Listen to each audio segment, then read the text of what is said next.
สวัสดีแฟนมิตรแฟนรายการทุกทานขอต้อนรับเข้าสู่รายการเสียงแค่เล่า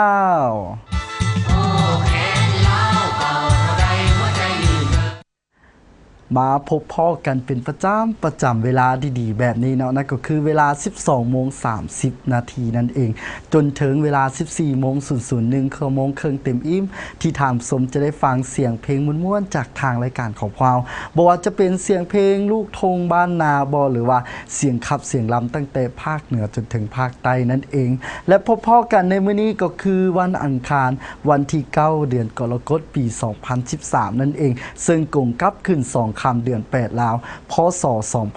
2556นั่นเองเนาะและรับหน้าที่ดำเนินรายการข้าพเจ้ากินกรสุนทองแดงหรือว่าต้นคุณคนเก่าเจ้าเดิมนี่แหละที่จะมามอบความสุขความเบิกบานมวลซื่นให้กับแฟนมิตรแฟนรายการที่กำลังติดตามชมอยู่ในตอนนี้และทำชมท่านใดที่ติดตามชมรายการเสียงแคนลาวอยู่ในตอนนี้หากมาหักในผลงานเพลงใดบ่หรือว่าต้องการที่จะฝากความคิดฮอดคิดถึงไปถึงคนที่ทานหักอย่าลืมกันแล้วกันเนาะสามารถโทรกันเข้ามาได้ที่หมายเลขที่ปรากฏขึ้นหน้าจอโทรภาพของทางสมอยู่ในตอนนี้นั่นก็คือ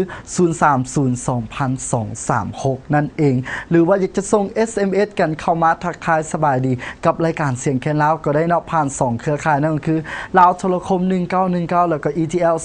2012ทุกๆข้อความทุกๆ SMS ที่ทางสมส่งกันเข้ามาแม่นจะปรากฏขึ้นหน้าจอโทรภาพของทางผู้ชมนั่นเองเนาะและระยะที่2กับระยะที่3นี่แม่นต้นคุณจะโอลมหน้าไม้ครับทางสมทามสมทานใดที่ว่าอยากจะโอลมหน้าไม้กับรายการเสียงแคนลาวบอหรือว่ากับต้นคูณเนาะอย่าลืมกันแล้วกันเนาะ